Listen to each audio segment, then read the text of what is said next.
estemos considerando también en la mañana de hoy.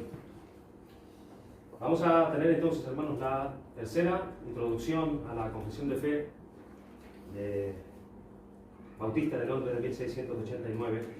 Y quisiera que hoy podamos tener un último segmento acerca de lo que tenemos que considerar de lo que es una confesión de fe, la utilidad de una confesión de fe y por qué nosotros deberíamos tener una confesión de fe en nuestra iglesia. La pregunta principal que nosotros estamos tratando es ¿por qué necesitamos una confesión de fe?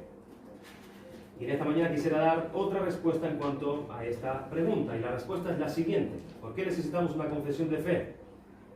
Por el carácter histórico del uso de los credos y de las confesiones de fe. Otros hombres y mujeres de Dios en la historia usaron confesiones de fe también. Muchas personas que fueron antes de nosotros ya habían integrado y aceptado de esta manera, de una manera segura, de tener una confesión de fe, de mantener en la iglesia guardada de los errores teológicos y de mantener a la iglesia también bien orientada hacia las doctrinas bíblicas que nosotros encontramos en la palabra de Dios. Vamos a ver en la mañana de hoy entonces qué evidente es una práctica común en la iglesia cristiana desde los inicios de esta. Hemos mencionado ya que tanto en el Antiguo Testamento como en el Nuevo Testamento nosotros encontramos allí registros y relatos de pequeñas confesiones de fe. Vemos que era algo muy común hacer estos pequeños registros, resúmenes y patrones en cuanto a qué es lo que la iglesia cree, en cuanto a qué es lo que también se practica, en cuanto a lo que cree, en cuanto a cuál era la verdad, la verdadera doctrina que nosotros encontramos en la palabra de Dios. Entonces, hemos afirmado que evidentemente es bíblico la utilización de una confesión de fe.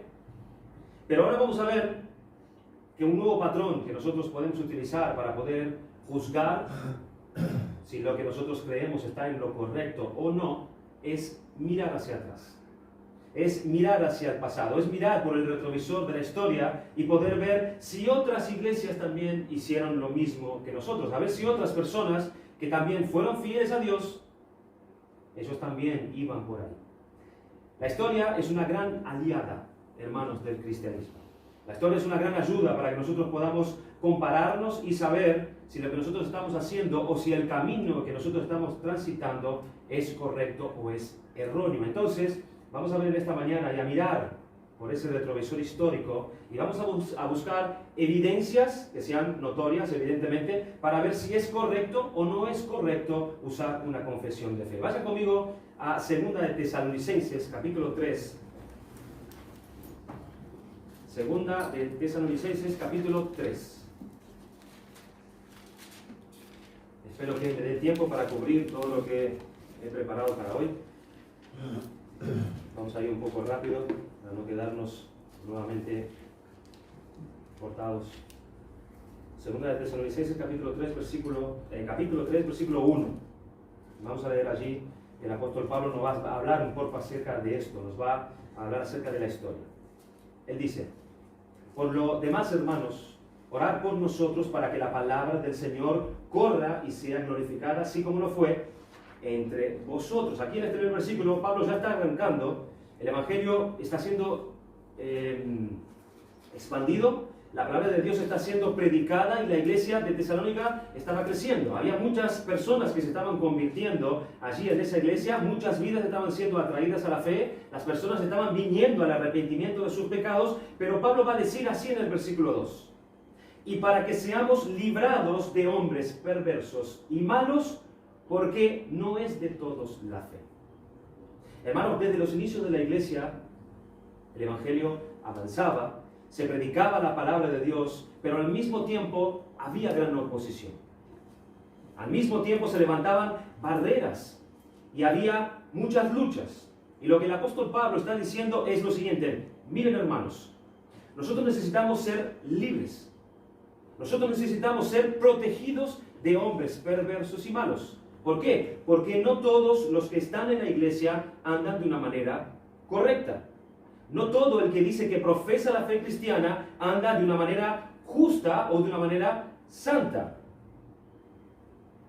No, dice Pablo, hay hombres malos, hay hombre perverso entre nosotros. Hay personas en la iglesia que no andan conforme a la voluntad de Dios. Pablo dijo, porque no es de todos la fe. ¿Qué quiso decir Pablo con esto cuando él dijo, no es de todos la fe? Cuando Pablo habla aquí acerca de esta fe, no está hablando solamente acerca del creer, acerca de poner nuestra confianza en Cristo, sino también de un conjunto de doctrinas y enseñanzas del cristianismo, que no es de todos, dice Pablo. No es de todos. Hay muchas personas que no siguen la fe como nosotros la hemos enseñado. Es lo que le está comunicando Pablo a esta iglesia. El conjunto de verdades del Evangelio, como es expuesta por los apóstoles, no todo el mundo cree así. El versículo 3 dice, pero fiel es el Señor, que os afirmará y guardará del mal. Y esa palabra mal ahí, la traducción más correcta sería del maligno, haciendo Pablo referencia a Satanás aquí. Pablo está diciendo, miren, la palabra de Dios es fiel. Porque el Señor de esa palabra, Él mismo Señor de esa palabra, es fiel. Y Él es poderoso para guardarnos de Satanás. Porque hay hombres malos, hay hombres infieles que no guardan la fe, que no guardan la doctrina correcta de las Escrituras. Y miren, ellos no están haciendo eso porque no han aprendido bien acerca de estos temas. Ellos no están haciendo eso por falta de conocimiento, por falta de tiempo de llevar a cierto conocimiento. Ellos no están haciendo eso porque les falta la memoria. No, dice Pablo, ellos están haciendo eso porque están siendo influenciados por Satanás. Influenciados por Satanás. Hermanos, nosotros tenemos que tener cuidado y tomar muy en cuenta textos como este. ¿Por qué? Porque una persona que está resistiendo al Evangelio, una persona que está resistiendo a la palabra de Dios, cuando hay una persona que está resistiendo barreras que son claras, límites que son claros acerca de lo que está correcto y de lo que está incorrecto, esa persona pasa inmediatamente a ser influenciada por Satanás. No es una obra cualquiera esta. No es solamente una mera discordancia, porque el apóstol Pablo está diciendo que el maligno está detrás de tales personas. Él dice en el versículo 4, y tenemos confianza respecto a vosotros en el Señor, en que hacéis y haréis lo que hemos mandado. Toda la palabra de Dios que ellos habían aprendido, Pablo los está estimulando a que ellos permanezcan en esa doctrina que ellos recibieron. Dice el versículo 5, y el Señor encamine vuestros corazones al amor de Dios y a la paciencia de Cristo. Y esa palabra paciencia está hablando más bien de la perseverancia de Cristo, o constancia de Cristo. Hermanos, no hay error en las palabras de la Biblia y no hay términos errados. Pablo está diciendo que es Dios quien encamina, quien conduce, demostrando por su amor la constancia o la perseverancia o la permanencia y la resistencia en aquellos que ustedes fueron enseñados. Es Dios quien nos guarda en su verdad por amor a ustedes, es lo que está diciendo Pablo. Es cierto que ustedes están pasando ahora por dificultades, por la fe que no es de todos. Hay hombres perversos y malos entre vosotros. Ellos están siendo influenciados por Satanás, es cierto, pero resistan, dice Pablo. Resistan. Permanezcan en aquello en lo cual ustedes fueron enseñados. Permanezcan en aquellos que ustedes ya aprendieron por nuestra predicación, está diciendo el apóstol. Y dice el versículo 6, pero os ordenamos, hermanos, en el nombre de nuestro Señor Jesucristo, que os apartéis de todo hermano que ande desordenadamente y no según la enseñanza que recibisteis de nosotros. Según la enseñanza que recibisteis de nosotros. Esta palabra enseñanza también se puede traducir como tradición. Tradición. Y no según la tradición que recibisteis de nosotros. Una forma de conducta según un conocimiento enseñado. Y una vez más el apóstol Pablo está haciendo aquí un apelo a la historia. Está haciendo un apelo a la historia. Él está diciendo, miren, existe una tradición. Existe una tradición, existe un formato, existe un patrón de fe y de conducta, una manera de proceder en la vida cristiana que ustedes la recibieron de nosotros y que ustedes deben permanecer en ella y no apartarse de ese patrón para un patrón desordenado. Esa es la enseñanza del apóstol. ¿Por qué nosotros, hermanos, necesitamos entonces una confesión de fe? Porque una confesión de fe, ella nos recuerda que el cristianismo no surgió con la iglesia reformada bautista de Fuerteventura. nos recuerda también que el cristianismo no surgió con Martín Lutero o no surgió tampoco con Juan Calvino en la Reforma Protestante. Una confesión de fe nos recuerda que el cristianismo no es propiedad de Agustín de Hipona o de la Iglesia Evangélica de la Gracia de Tenerife o de la Iglesia de Notberger o de la Iglesia ortodoxa griega o de la Iglesia católica apostólica romana o de cualquier otra iglesia evangélica fulana de tal. No, el cristianismo fue una fe que fue dada por Cristo a los apóstoles. Y que mucho tiempo después de que todos nosotros nos muramos, y si Cristo no vuelve todavía, ella va a permanecer aquí. Ella va a permanecer aquí. Dios no necesita de ninguno de nosotros, hermanos, para permanecer su palabra. No lo necesita. Dios no necesita de ninguno de nosotros para mantener su verdad en pie. Cuando Elías se pensó que quedaba solamente él en Israel, ¿se acuerdan? Allí en Primera de Reyes, capítulo 19, él dijo: han derribado tus altares y han matado a espada a tus profetas y solo yo he quedado y me buscan para quitarme la vida. Elías dijo: Señor, solo yo he quedado. Y la respuesta de Dios a Elías fue como algo así: Elías, ¿tú crees realmente que la verdad surgió contigo, Elías? ¿Tú crees eso? Dice el versículo 18: yo haré que quede en Israel 7,000 cuyas rodillas no se doblaron ante Baal y cuyas bocas no lo besaron. Cuando el Señor habla aquí de 7,000, no está hablando de algo literal, no es algo literalmente, sino es un lenguaje figurado, porque el número 7 es el número de la perfección de Dios. Y cuando aquí está hablando de 7,000, es hablar de una exageración de la perfección de Dios. Elías, la fe no permanece por causa de ti. Yo tengo un grupo perfecto de todas aquellas personas que serán salvas. Y a ese grupo perfecto, ni el rey Acab, ni su esposa Jezabel, ni la sequedad, ni el dolor, ni el rey Acab, ni ninguna dificultad la matará. Ten calma, Elías. La fe no se perderá. Hermanos, con esto Dios quiere hacernos conscientes de la historia. Dios quiere que nosotros recordemos sus actos poderosos en el pasado y cómo era Él mismo el que preservó la fe de su iglesia. Si nosotros leemos en el Salmo 105, nos podemos dar cuenta de la intención que tiene Dios de que su pueblo nunca olvide cómo nos ha preservado Él de generación en generación. En el versículo 1 del Salmo 105 dice lo siguiente: alabad a Jehová, invocad su nombre y dad a conocer sus obras a los pueblos.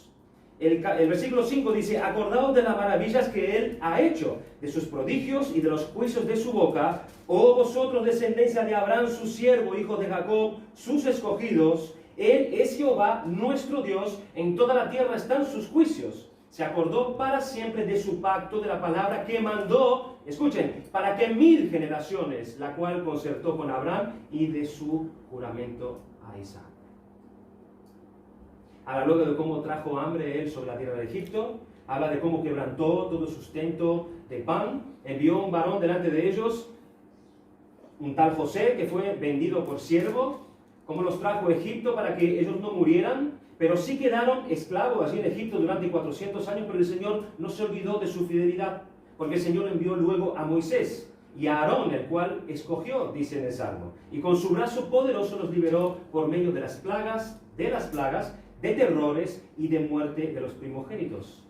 Dios los sacó al desierto con plata y con oro, y no hubo en sus tribus enfermo, dice el Salmo. Extendió una nube por cubierto, pidieron e hizo venir codornices, abrió la peña y fluyeron aguas, sacó a su pueblo con gozo, con júbilo a sus escogidos. Les dio las tierras de las naciones y las labores de los pueblos heredaron. ¿Para qué? Dice el versículo 45, para que guardasen sus estatutos y cumpliesen sus leyes. Dios quiere hacernos conscientes, hermanos, de la historia. Dios quiere que nosotros recordemos sus actos poderosos en el pasado, preservados por Él mismo, nuestra fe. Y en cuanto a esto, la utilización de una confesión de fe es muy importante, porque en tiempos de turbulencia, en tiempos de agitación doctrinal, en tiempos de persecución, en la actuación de hombres perversos y malignos, nosotros tendremos la certeza que nuestra fe permanecerá como una roca. Permanecerá como una roca. Siempre tendremos un puerto seguro en el cual regresar, que son la palabra de Dios, las Escrituras. Y nosotros tenemos ejemplos, hermanos, de hombres y mujeres de Dios que creyeron en esta misma fe y que fueron preservados por Dios. Así que una de las razones para una confesión de fe, como también los credos, es proteger al cristianismo bíblico de herejías. Lo voy a repetir, una de las razones por las cuales la Iglesia debe tener una confesión de fe es para que ésta sea protegida de las herejías. Cuando hablamos de herejías, ¿a qué nos estamos refiriendo? El diccionario RAE, diccionario académico de la Real Española, define esta palabra de la siguiente manera: sentencia errónea contra los principios ciertos de una religión, ciencia o arte. Error sostenido con pertinencia. Y el diccionario positivo de las palabras del Antiguo Testamento y del Nuevo Testamento, exhaustivo, de W.E. Vine, dice lo siguiente acerca de lo que es esta palabra. La traducción de esta palabra es elegir.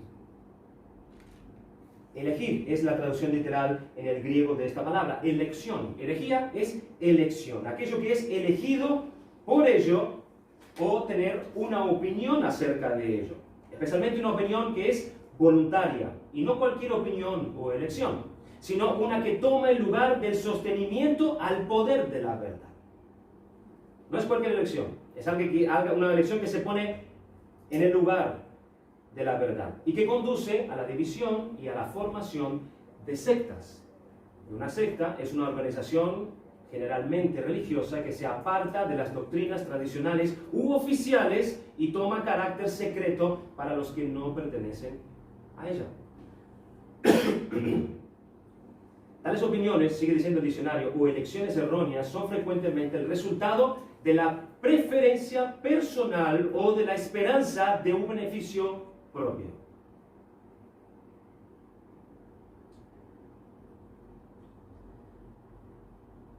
El significado principal es elección o opinión propia contrario a la verdad o a lo establecido. Herejía. Y cuando hablamos de herejías, no hay un documento mejor que nosotros podamos consultar para poder entender de qué se trata esta palabra. Y es el libro titulado Contra las herejías. Este libro fue escrito por Irene de Lyon, no sé si a alguno le suena, conocido como San Irene. Irene de Lyon fue obispo de la ciudad de Lyon desde el año 189 después de Cristo. Considerado como el más importante adversario del gnosticismo del siglo II. Nacido en Esmirna, Anatolia, que es actual Turquía, Irene fue uno de los discípulos, considerado el mejor de todos, del obispo de Esmirna llamado Policarpo. No sé si le suena. Y Policarpo fue a la misma vez un discípulo del apóstol Juan. El propósito de sus escritos contra las herejías fue refutar las enseñanzas de varios grupos gnósticos. Como obispo, Irineo sintió la obligación de mantenerse alerta de los valentinianos para proteger a la iglesia de ellos, unos herejes de su tiempo. Para esto, Irineo se educó y se informó sobre las doctrinas y tradiciones gnósticas.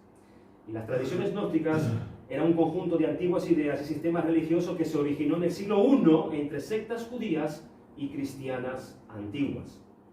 Con el tiempo, esto lo dirigió a compilar Irineo su obra titulada Contra las herejías. Sin embargo, la principal razón de Irineo de escribir esta obra fue el parecer por haber percibido él que los cristianos en la provincia de Asia Menor y Frigia necesitaban especialmente su protección de los gnósticos debido a que ellos no tenían tantos obispos que supervisaran y ayudaran a mantener esta clase de problemas bajo control. Aquí vio Irineo un peligro para la iglesia ante estas herejías. De ahí el apodo que le quedó a este obispo, el doctor de la unidad. Así lo apodaron. Irineo, Tertuliano, Papías, Clemente de Alejandría, todos estos hombres fueron padres apologistas de la fe contra los gnósticos y contra los herejes de su época. En esa época no había confesiones de fe, sino lo que había era credos.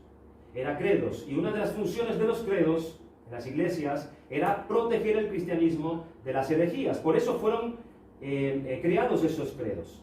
Por eso tener un resumen de la fe era bíblica, de la fe era algo correcto. Y pasó a ser hecho para que la iglesia fuese protegida especialmente. Como vemos ya en el siglo II, en la época de Ireneo, fue necesario defender las doctrinas de la iglesia de muchas herejías que estaban surgiendo. Voy a nombrar algunas, no son muy fáciles de nombrar. Valencianismo, Ptolomeanismo, Ebionitanismo, Arianismo, Nestorianismo, todos estos nismos ya eran un problema en el principio apenas de la iglesia. Y nosotros no podemos olvidarnos, hermanos, que los mismos apóstoles, tanto Pablo como Juan como Judas, también tuvieron que escribir contra las herejías en sus cartas. Ellos tuvieron que escribir en contra del mismo judaísmo. El mismo judaísmo. ¿Con qué propósito fue escrita la carta a los Gálatas? ¿Con qué propósito fue escrita la carta a los colosenses? Fue escrita para que los hombres y las mujeres que se habían convertido al cristianismo no volvieran para la circuncisión del judaísmo. Porque cuando la bandera del cristianismo se elevó en el mástil, cuando la iglesia de Cristo fue fundada, el judaísmo se transformó en una herejía. ¿Cómo?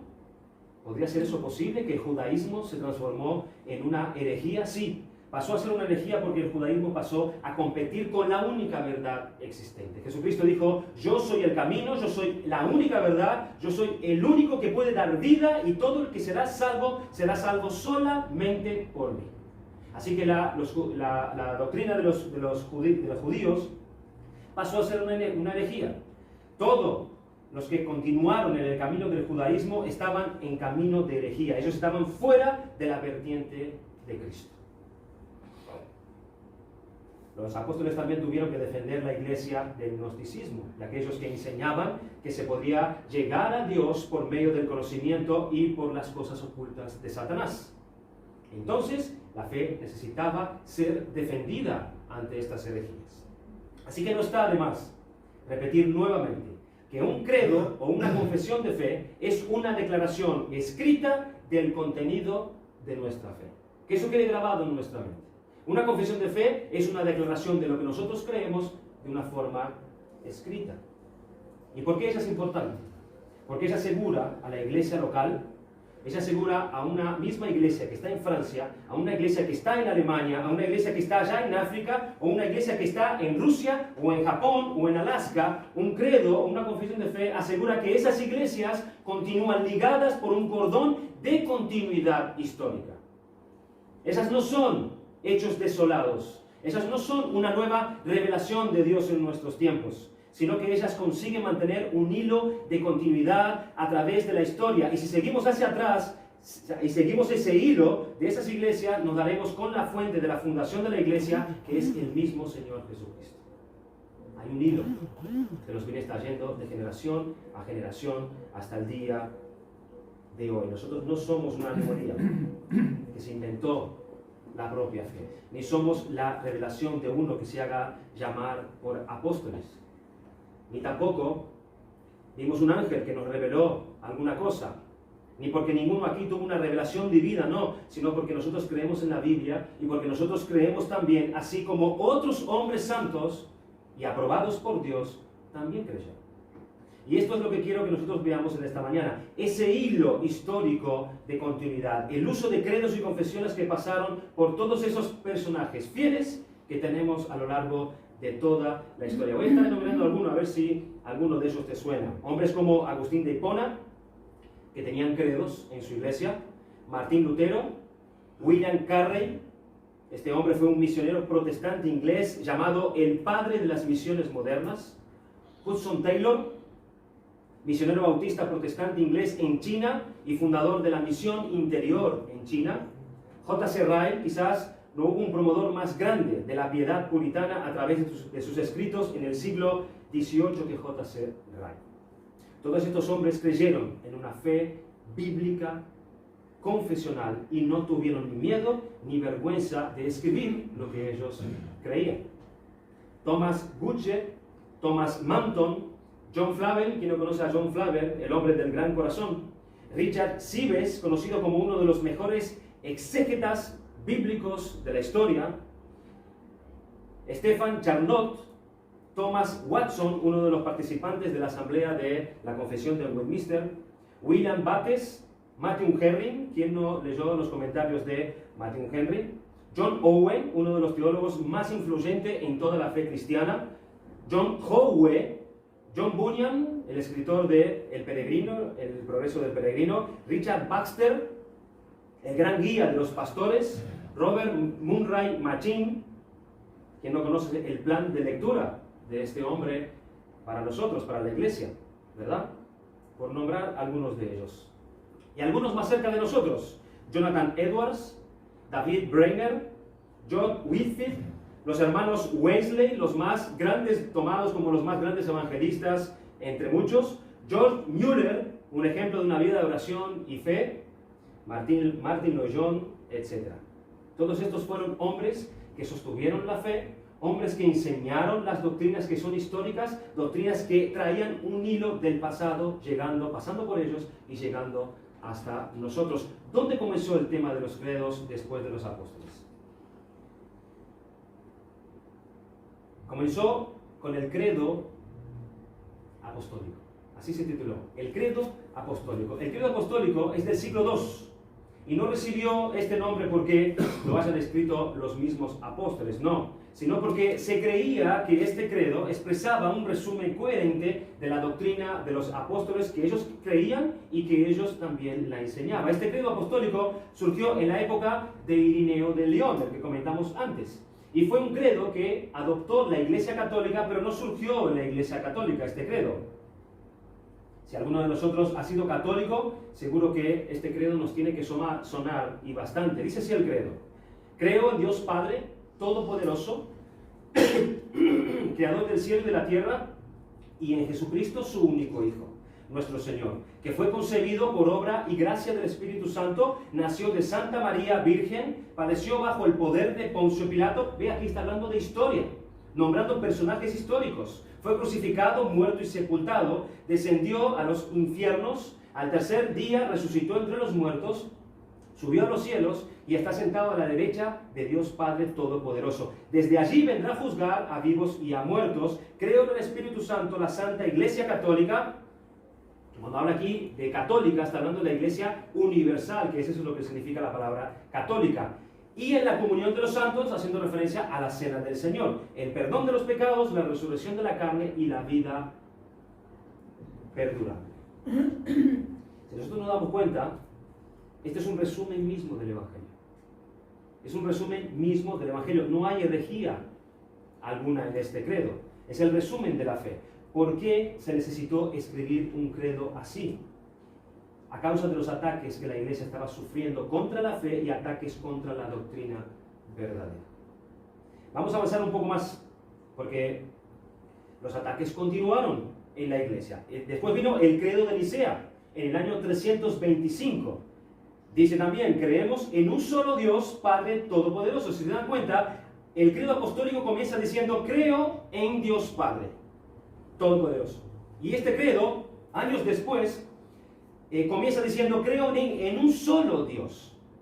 ¿Por qué ellos pasaron de creer en Dios Padre a creer en un solo Dios? Hermanos, a causa del paganismo que se estaba haciendo, una fuerza constante se estaba levantando allí en Roma. Entonces ellos van a afirmar, mira, nosotros creemos en un solo Dios. No creemos en Júpiter, no creemos en Mercurio, no creemos en Zeus, sino que creemos en un solo Dios. Y allí arranca su confesión. Van cambiando según las herejías que van surgiendo. Creemos en un solo Dios, Padre Todopoderoso, Creador de todas las cosas visibles e invisibles, en un solo Señor Jesucristo, el Hijo de Dios, unigénito nacido del Padre, es decir, de la sustancia del Padre, Dios de Dios, luz de luz, Dios verdadero de Dios verdadero, engendrado, no creado, de la misma naturaleza que el Padre, por quien todo fue hecho, todo lo que hay en el cielo como en la tierra, que por nosotros los hombres y por nuestra salvación bajó y se encarnó, se hizo hombre, padeció y resucitó al tercer día, y subió a los cielos y vendrá a juzgar a vivos y muertos en el Espíritu Santo. El credo de Nicea. El credo de Nicea fue el resultado del concilio de Nicea del 325 después de Cristo. Este credo enfatiza la doctrina de la Trinidad. ¿En respuesta a qué? En respuesta a las enseñanzas de Arius, un clérigo que negó la divinidad de Cristo siendo el segundo miembro de la Trinidad, quien no quiso aceptar que Jesucristo era Dios mismo. Entonces tuvieron que levantar un credo para refutar esa herejía. Este credo luego fue ampliado. El credo de Niceo fue ampliado en el concilio de Nicea y de Constantinopla en el año 381. Espero no te aburres, hermano. Estoy hablando de historia, de nuestra historia. El objetivo del credo de Niceo fue consensuar una definición de los dogmas de la fe cristiana. Y a diferencia del primero, este credo se alargó un poco más. Le tuvieron que agregar una cierta parte del credo para afirmar otras herejías que se estaban levantando. Y lo que se agregó fue lo siguiente: y está sentado a la derecha del Padre, y de nuevo vendrá con gloria para juzgar a vivos y muertos, y su reino no tendrá fin. Y en el Espíritu Santo, Señor y dador de vida, y acá no están teniendo el Espíritu Santo también como Señor, como Dios, que procede del Padre, que con el Padre y el Hijo recibe una misma adoración y gloria. ¿Ven cómo se está conformando la Trinidad? Que habló por los profetas. En una iglesia santa, católica y apostólica confesamos un solo bautismo para la remisión de los pecados y esperamos la resurrección de los muertos y la vida del mundo futuro. Amén. La versión ampliada del sínodo de Niceo, dictada en el concilio de Constantinopla, surgió por la necesidad de la iglesia de establecer claramente lo que debe creer cualquier bautizado sobre el Espíritu Santo, y en contra de las ideas heréticas de los movimientos de la época. Pero los ataques de la iglesia y de las herejías no se detuvieron, hermanos. 50 años más tarde, año 431, surge el concilio de Éfeso, también de una iglesia ortodoxa griega, como relación al apolinarismo, Apolinar de la Odisea, que pugnaba que el Verbo se había encarnado, escuchen, tomando solamente cuerpo, pero no alma humana. Y lo razonaba diciendo que el alma humana es capaz del error y es capaz del pecado, y Cristo no podía pecar. Él negaba, pues, la plena humanidad de Cristo. ¿Se imaginan? ¿Qué confusión? El vacío del alma humana era suplido por la divinidad del Verbo, o sea, del Espíritu. Pero también la escuela de Antioquía comenzó a proponer que las naturalezas humanas y divinas de Cristo eran completas a tal grado que formaban dos sustancias independientes, dos personas totalmente definidas y distintas. Uno decía que no tenía cuerpo, o que el cuerpo no tenía relación, el espíritu es el que dominaba. Otro decía que sí, tenía un cuerpo y eran dos personas en un mismo cuerpo. Formaban una sustancia independiente. El efecto de esta interpretación era la negación de la misma redención, hermanos. Quien sufre y muere en la cruz es la persona humana, decían ellos, de Cristo, pero no la divina.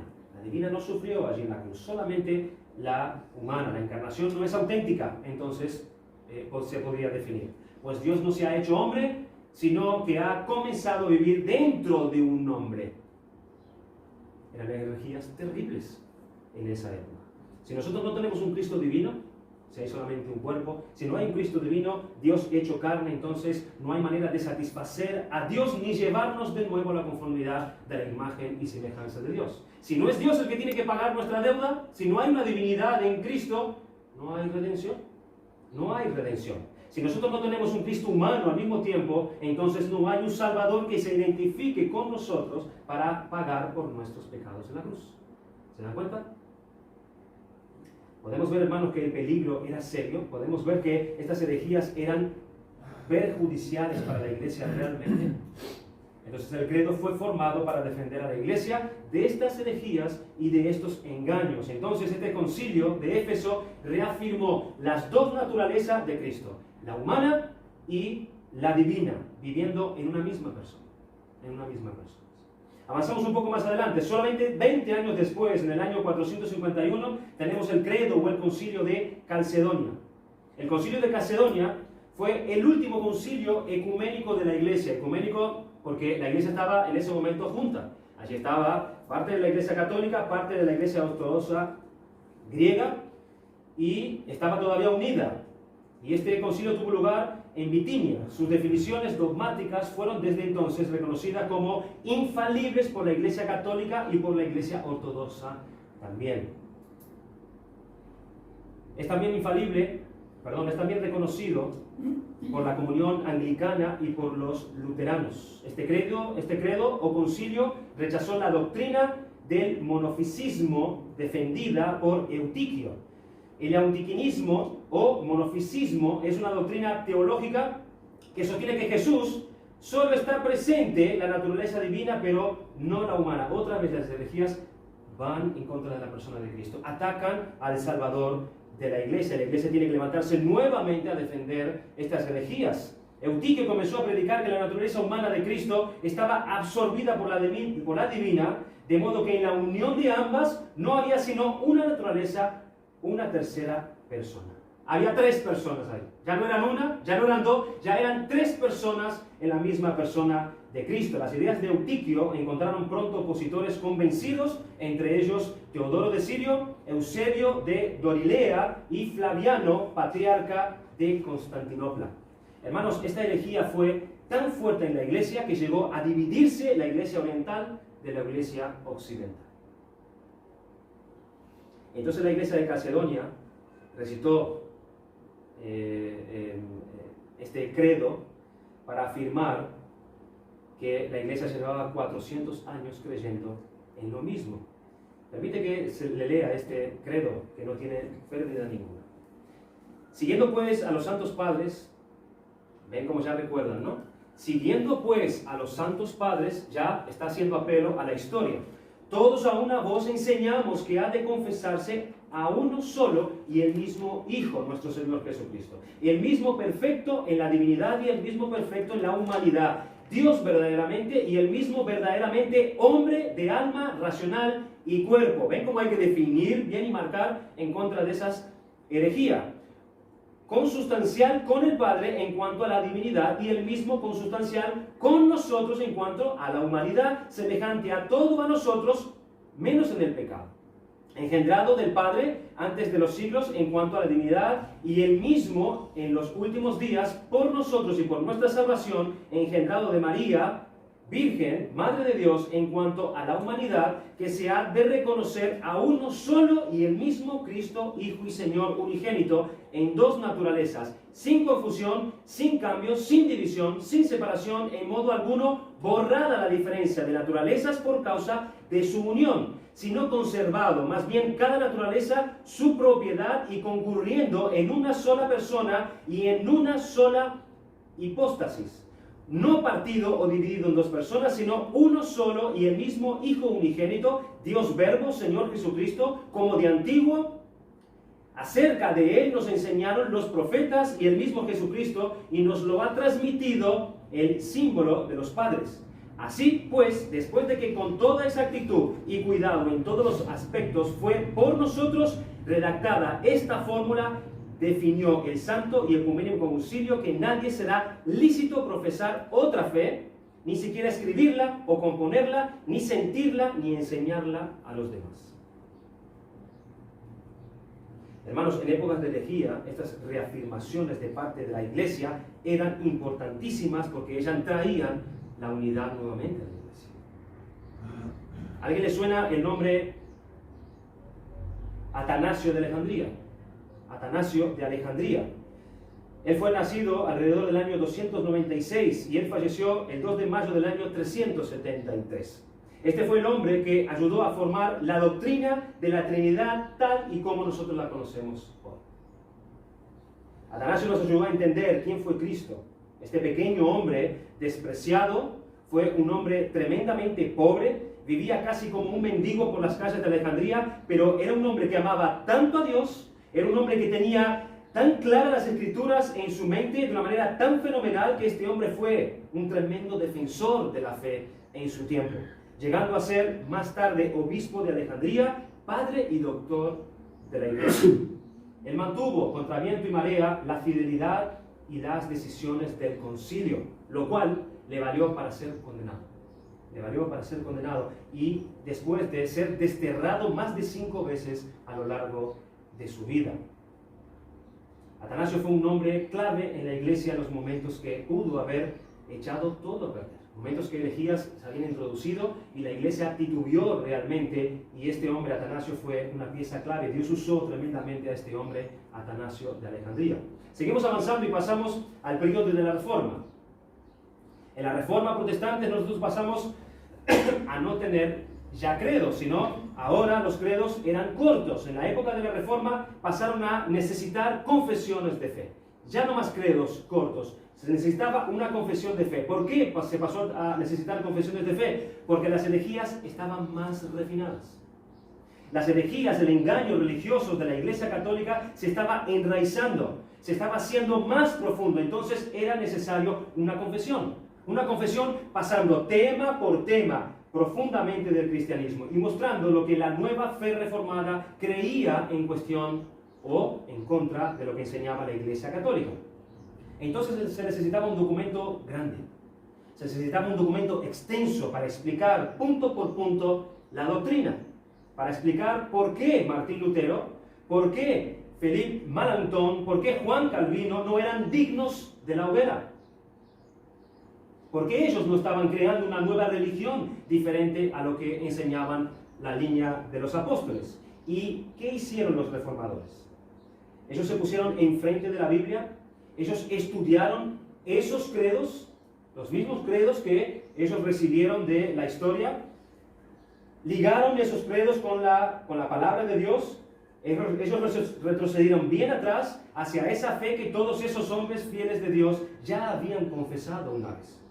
Pero aquí en la Reforma estaban estos refutando la fe de Roma y la fe papal y mostrando que la Iglesia Católica estaba en un completo error.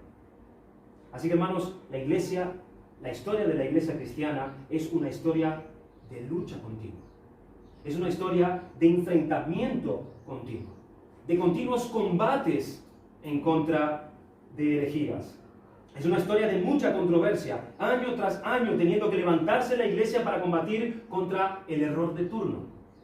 La historia de la iglesia es una historia de luchas, de peleas, de disputas. ¿Y por qué tuvo que ser así? ¿Por qué no tuvimos paz? ¿Por qué no hubo tiempos en donde hubo paz? Y la respuesta es por causa de la maldad de los hombres. Por causa de la maldad de los hombres. La marca del pecado está siempre presente. Por ende, la iglesia siempre estará sujeta a controversia y ellas siempre estarán. Hasta que Cristo vuelva, no habrá manera de vivir, hermanos, sin la controversia. Y sin olvidar que el enemigo de nuestras almas está siempre buscando devorar al pueblo de Cristo. Y él siempre va a levantar artimañas, siempre va a levantar de su astucia, siempre va a levantar de herejías para manchar el nombre de Cristo o para tener en menos la doctrina de Cristo. Pero las confesiones de fe ayudan a la iglesia a ser protegidas de doctrinas erradas y ella pasa a ser entonces guardada. Entonces, en la época de la Reforma protestante del siglo XVI, las confesiones fueron formadas para denunciar los errores doctrinales introducidos por el catolicismo romano y establecer lo que eran las enseñanzas correctas de las Escrituras. Y esta fue la época de la formación de varias confesiones de fe. Varias confesiones de fe se han dado lugar en estos tiempos. La primera confesión fue la de Augsburgo, la confesión de fe nada más y nada menos de Martín Lutero, en Alemania en 1530. Esta fue la dieta imperial, es la unión en presencia del mismo emperador del reino de su época, de Carlos V, redactada por Philippe Melanchthon, y todavía hoy día es considerada uno de los textos básicos de las iglesias luteranas en todo el mundo, hoy todavía. En segundo lugar, instrucción de la fe en el catecismo de Juan Calvino, 1537. Juan Calvino estaba en Suiza, en la ciudad de Ginebra. Fue llamado para reformar la iglesia en ese lugar de Ginebra. Y en Ginebra, él hace una instructiva, hace un catecismo donde él resume toda la fe cristiana. Y ese resumen que él hizo fue los escritos más importantes de Calvino, llamados la institución de la religión cristiana, que seguramente algunos de ustedes lo deben tener. En tercer lugar, las tres formas de unidad. Las tres formas de unidad. La confesión belga de 1561, el catecismo de Heidelberg de 1563 y los cánones de Dort en 1619.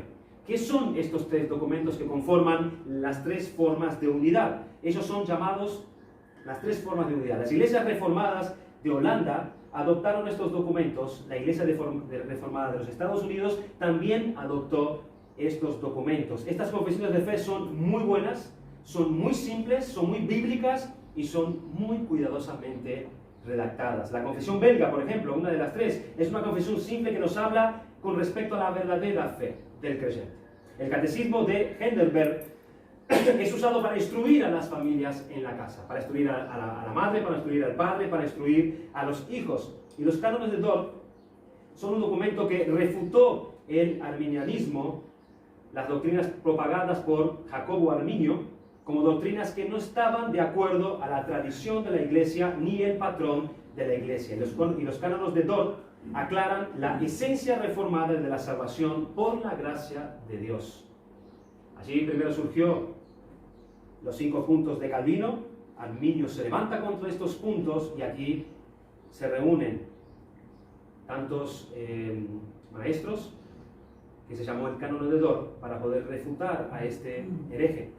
Estos tres documentos quedaron conformados como tres formas de unidad que le dieron a la iglesia un buen patrón doctrinal. En cuarto lugar, las confesiones helvéticas. Hermanos, le estoy hablando acerca de nuestro pasado, acerca de nuestra línea desde Cristo hasta hoy. Las confesiones helvéticas son dos documentos que expresan los dos credos comunes de la iglesia calvinista de Suiza. La primera confesión helvética fue creada en 1536, conocida como Confesión de Basilea. Y la segunda confesión helvética sigue siendo la confesión calvinista más extendida en la actualidad, junto con el catecismo de Heidelberg, y fue escrita por Heinrich Bulling a partir de 1561, 25 años después que se hizo la primera confesión de Heidelberg. La segunda confesión fue adaptada por todas las iglesias reformadas, a la de Suiza, a la alemana, con la excepción de Basilea, que prefirió seguir con su propia confesión.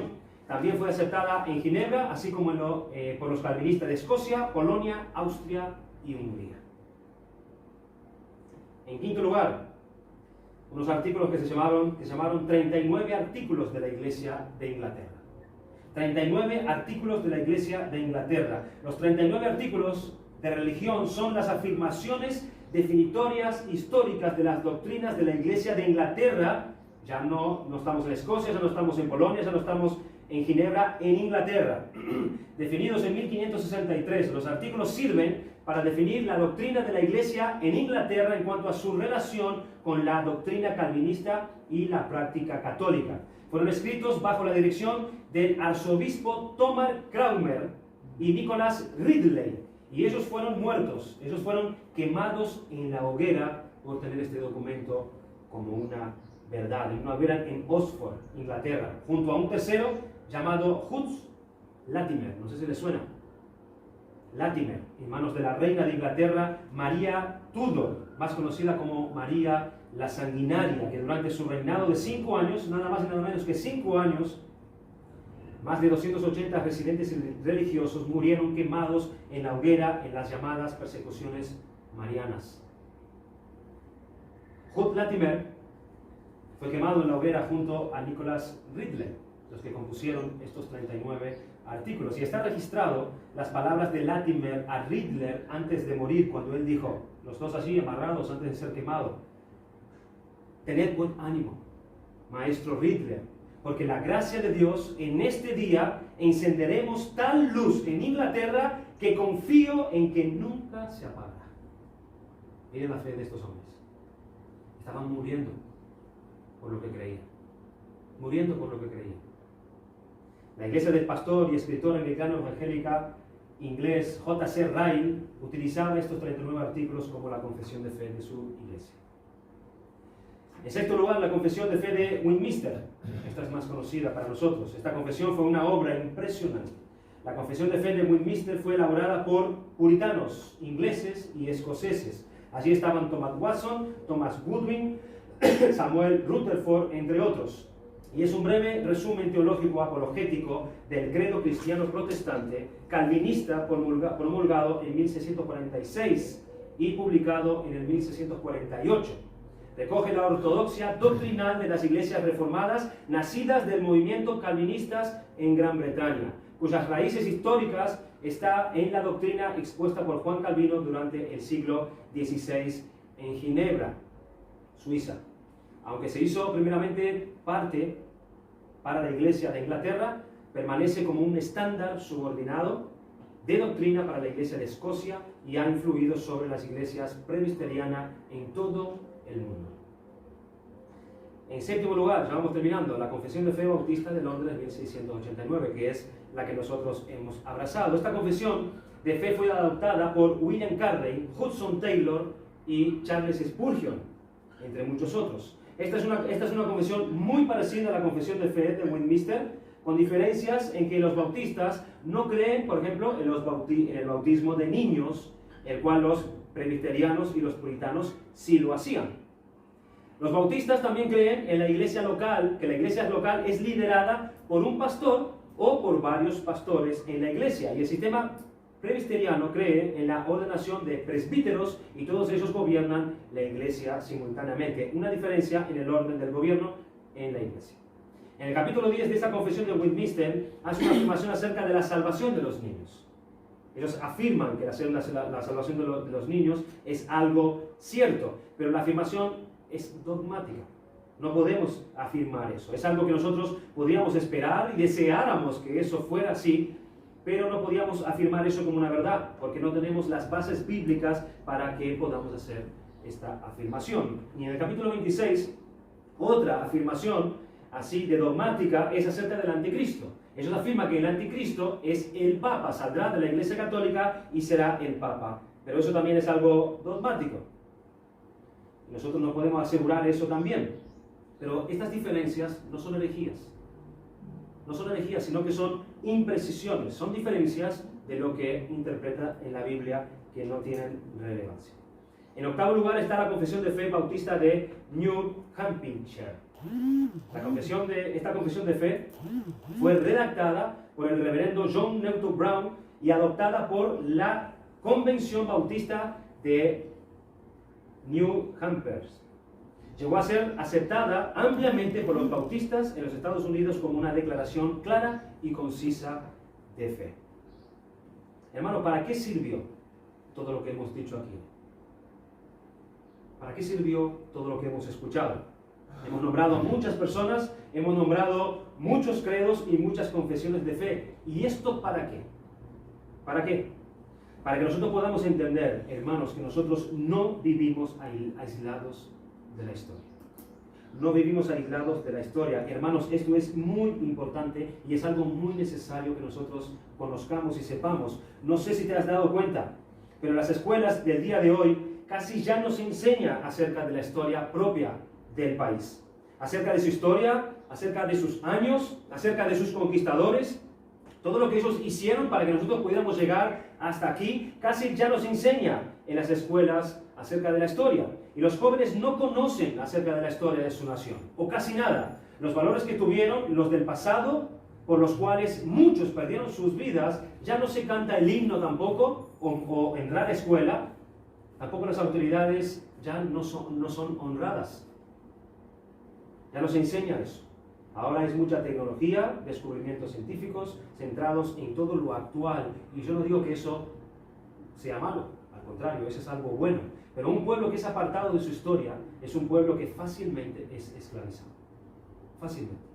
Un pueblo que le es robado sus ancestros, un pueblo que le es robado su herencia, su tradición, es muy fácil ser llevado de cualquier viento de doctrina por cualquier nueva novedad.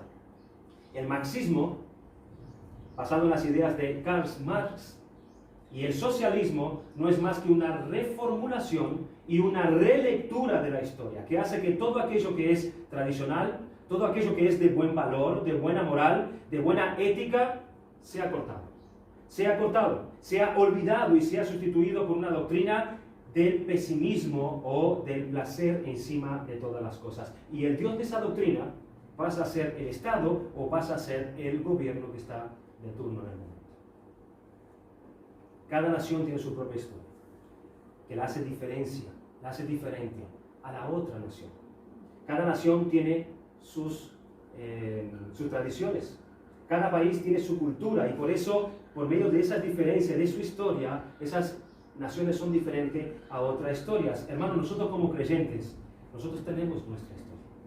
Tenemos nuestra historia. Si nosotros no conocemos bien nuestra historia, cualquier novedad que surja en el día de hoy nos arrastrará. Nos arrastrará. ¿Por qué no incluimos también aquello? Mira, este nuevo calvinismo que anda por ahí dando vuelta. Qué bien suena. ¿Por qué no seguimos ese camino también, ese nuevo calvinismo que hay hoy en día? Hermanos, estas cosas le están pasando a iglesias hoy en día. Iglesias que no hace muchos años estaban afirmando en las verdades del Evangelio, se están desviando por causa de las nuevas corrientes que hay hoy en día. Iglesias que nosotros mismos conocemos. Hay iglesias que se están desviando del camino, están dejando de ser veraces. Sus pastores están enseñando nuevas corrientes. Por eso hay que tener cuidado. Hay que tener cuidado. Hay un nuevo calvinismo, un nuevo protestantismo, personas que dicen seguir la reforma, pero nada que ver. Nada que ver. Hay que andarse con mucho cuidado. Hay muchos hombres perversos y malos que están tratando de introducir herejías en la iglesia hoy en día. Por eso no tenemos que perder el hilo de nuestra historia. No tenemos que cortar ese hilo y ser protagonistas nosotros. Hermanos, nosotros necesitamos estar vinculados a una historia. Nosotros no surgimos del vacío. No surgimos de un día para el otro. El mundo no empezó, hermanos, en los últimos 30 años. No empezó hace 40, 50 o 200 años. El mundo empezó hace muchos años. Y él es una continuidad de los hechos que se vienen sucediendo en el pasado. El mundo tiene una historia lineal que tiene un comienzo y tendrá también un fin. El mundo comenzó con un alfa y él terminará con una omega. El mundo tuvo un principio en Dios y él va en camino al fin de todas las cosas también en Dios. Por eso es importante que entendamos la historia de nuestra confesión de fe. Es importante, entendiendo también que la Biblia apoya la utilización del resumen de nuestra fe y viendo que hombres de Dios en el pasado lucharon antes que nosotros por la fe y ya pasaron por las mismas controversias que nosotros estamos pasando hoy en día. Ellos enfrentaron ya muchas herejías, enfrentaron muchos engaños, pasaron por mentiras, ellos ya pasaron por todo eso y son una muestra para nosotros que es posible seguir creyendo. Es posible con el poder y la gracia de Dios que su doctrina siga siendo mantenida en esta iglesia. Y es posible seguir siendo fiel y leal a la doctrina del Señor Jesucristo. Y si aún es posible, como también muchos de ellos hicieron, entregando sus propias vidas por causa de la causa de Cristo.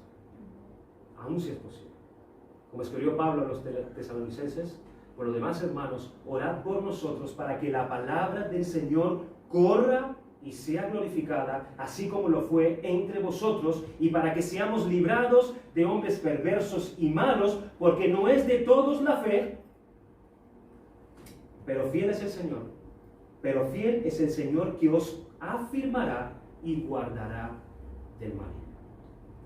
Tenemos un Dios que nos guarda, por amor a nosotros, no por nosotros, sino por amor a nosotros. Es su palabra y es su historia. Es su historia. Y es Él quien viene contando su historia. Y nosotros tenemos que ser parte de esa historia lineal en la cual Cristo nos llamó a que permanezcamos. Vamos a dar gracias al Señor por su palabra.